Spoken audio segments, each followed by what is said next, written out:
They keep trying to tell us that reform is the future, but with every big new name joining, it looks more like a Tory graveyard.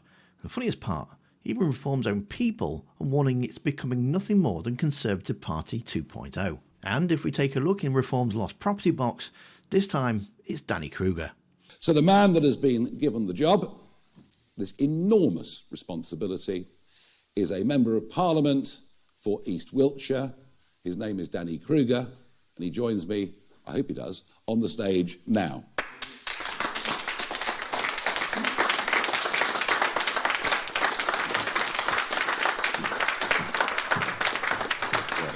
Good man.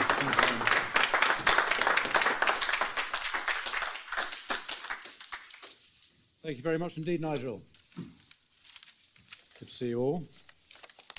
I have been variously a member, an activist, an employee of the Conservative Party for over 20 years. A man who has spent over 20 years inside the Conservative machine suddenly deciding he's found a new home.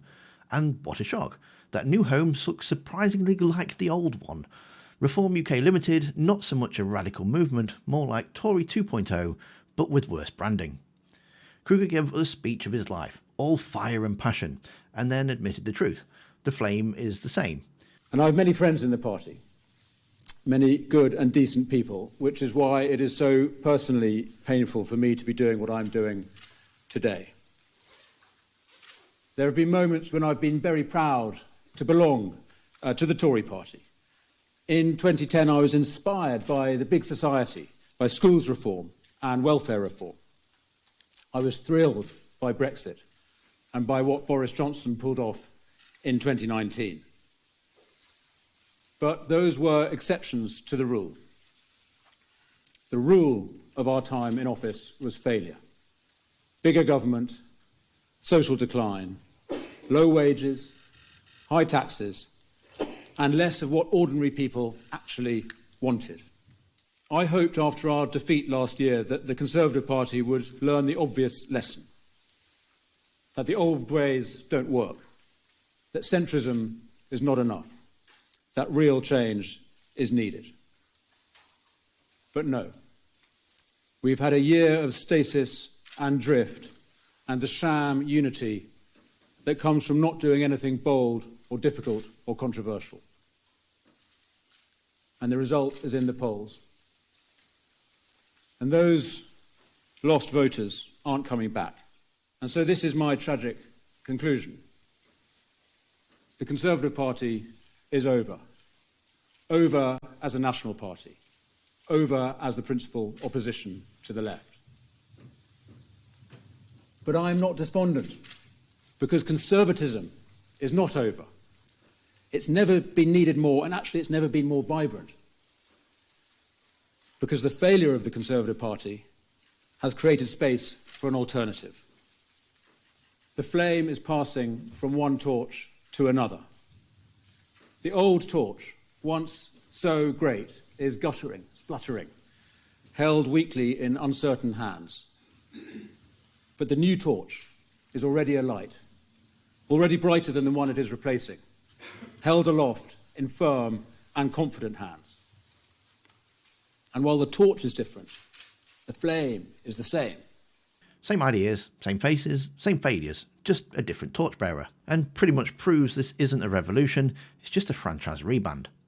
And let's be clear who Kruger really is. He isn't some outsider with bold new ideas. He's a career Conservative insider with a long trail of baggage. He's best known for opposing assisted dying while facing a standards investigation for failing to properly declare donations from an evangelical group funding his campaign against it.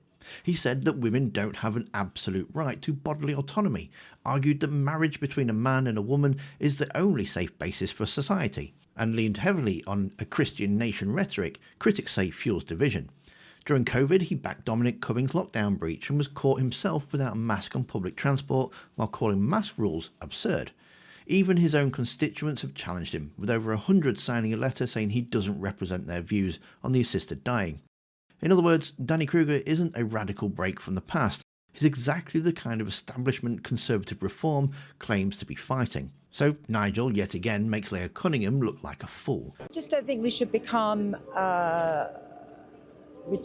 rejected Tory parties members joining us. And But that's here why we where need it to be gets radical. really funny.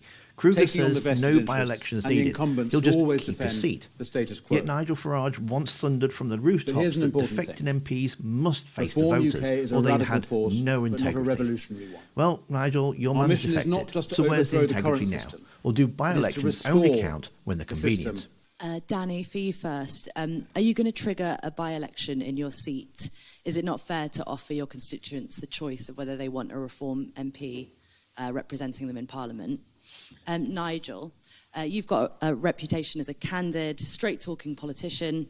You told The Mirror that your partner, Laura Ferrari, bought the house in Clacton with her own family money. Are you willing to repeat that today, or do you want to correct the record and say you gave her a gift or a loan to pay for that house? So on the by-election, let Nigel answer the question, because it's in a sense a party policy one about whether by-elections will be triggered if MPs join Reform. But on a personal level, let me emphasise I intend to continue to do my job as an MP in exactly the way that I've done since I was elected last year. I'm going to oppose this terrible Labour government. I'm going to speak up for Conservative principles, and I'm going to represent my constituents as a good local MP should. So the job hasn't changed, I haven't changed, and I will continue to do it in exactly the same way. Nigel. I don't think Danny's going to change any politics whatsoever. He'll vote the same way, he'll think the same way. He just happens to see that we are the vehicle through which he can achieve the things that he wants to see for the country, not the current failing Conservative Party. I think, to be honest with you, if he'd joined from the Labour Party, if he'd been elected on a Labour manifesto and come, then I think perhaps in that situation the voters in the constituency would say, well, hang on, surely we've got the right to have a say on this. Generally, the public don't like by-elections. Generally, the public don't like being asked to vote if they think it's unnecessary. And just as we've had defections in Wales, we've had defections in Scotland, and here, no, there's no need for by-elections. Other parties don't do them either. Be slightly careful what you say. There's no loan being made of any kind, because that really would raise very serious questions. I've answered the question earlier on to Chris Mason. I spent the money to get an independent King's Counsel tax advisor last week to say everything that has been done is legal. Well, I'm not going to say any more.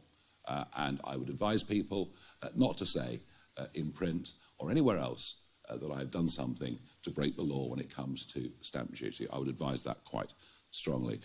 So let's be honest, Reform isn't this brand new party that's going to lead a new direction. It's just a Tory halfway house, a refuge centre for career Conservatives who finally realise the brand is toxic but can't let go of the same old politics. And for a movement that screams about honesty, integrity and the will of the people, they sure are quick to forget their own rules. And so this brings Reform's little club back up to 5 MPs now. Lee Anderson even joked it's 1 in, 1 out. It's like some dodgy nightclub with a dress code. So the only real question really is, who gets bounced out next? Let me know your thoughts down in the comments. And in Kruger's defence, he might have a point, because the Tories are making stupid mistakes, which you can see in the video that's on screen now. Thanks for watching, don't forget to hit that like button, and I'll see you next time.